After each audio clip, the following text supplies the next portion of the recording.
Chaque jour, Charles et Carole vous présentent la leçon de l'école du sabbat.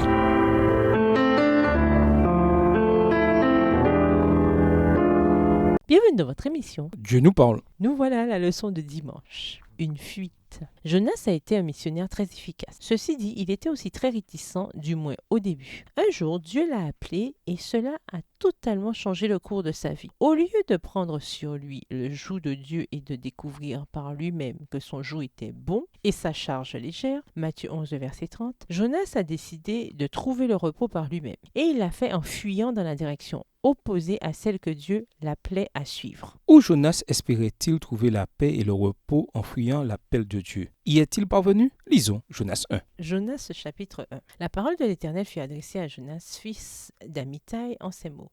Lève-toi, va à Ninive, la grande ville, et crie contre elle, car sa méchanceté est montée jusqu'à moi. Et Jonas se leva pour s'enfuir à Tarsis, loin de la face de l'Éternel.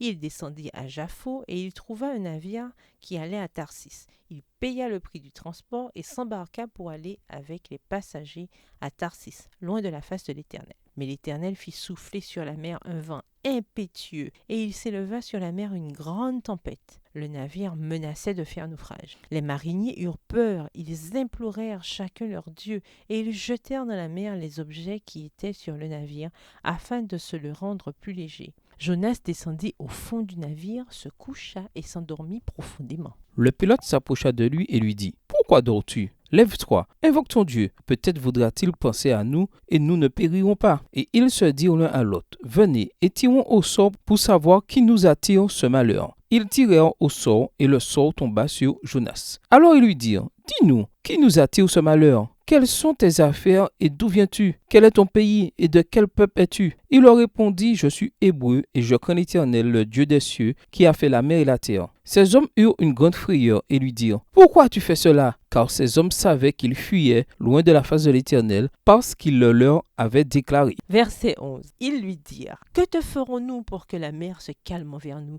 Car la mer était de plus en plus orageuse. » Il leur répondit, « Prenez-moi et jetez-moi dans la mer, et la mer se calmera envers vous, car je sais que c'est moi qui attire sur vous cette grande tempête. » Ces hommes ramaient pour gagner la terre, mais ils ne le purent parce que la mer s'agitait toujours plus contre eux. Alors ils invoquèrent l'Éternel et dirent, « Ô Éternel, ne nous fais pas périr à cause de la vie de cet homme, et ne nous charge pas du sang innocent, car toi, Éternel, tu fais ce que tu veux. » Puis ils prirent Jonas et le jetèrent dans la mer, et la fureur de la mer s'apaisa. Ces hommes furent saisis d'une grande crainte de l'Éternel, et ils offrirent un sacrifice à l'Éternel et firent des vœux. Jonas est parti dans la direction opposée à celle que Dieu lui avait indiquée. Il n'a même pas pris le temps de discuter avec lui, comme l'avaient fait beaucoup d'autres prophètes de la Bible, lorsqu'ils avaient été appelés à être les messagers de Dieu. Voir par exemple Exode 4, verset 13. Il est à noter que ce n'était pas la première fois que Dieu appelait Jonas à parler en son nom, comme le suggère le texte de 2 Rois 14, verset 25, où Jonas semble avoir fait ce que le Seigneur lui avait demandé, mais pas cette fois-ci. Pourquoi?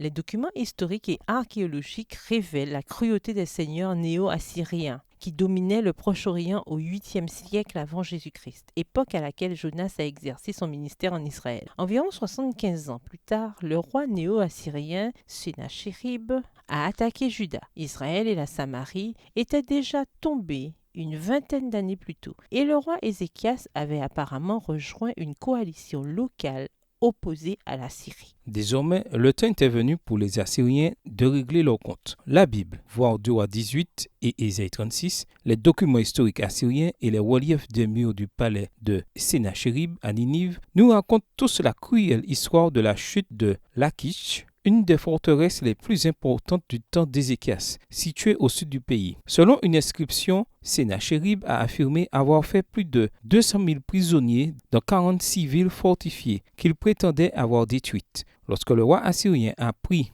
Lachish, des centaines ou des milliers de prisonniers ont été empalés. Les partisans les plus fidèles du roi Ézéchias ont été écorchés vifs, tandis que les autres ont été envoyés en Assyrie pour y devenir esclaves. Les Assyriens pouvaient être très cruels, même pour les normes du monde de l'époque. Et Dieu a envoyé Jonas au cœur même de cet empire. Faut-il s'étonner de ce qu'il n'ait pas voulu y aller? Fuir Dieu, vous est-il arrivé d'agir ainsi? Si oui, cela a-t-il été positif? Quelle leçon auriez-vous dû tirer de cette erreur? Au revoir. Et à demain si Dieu veut.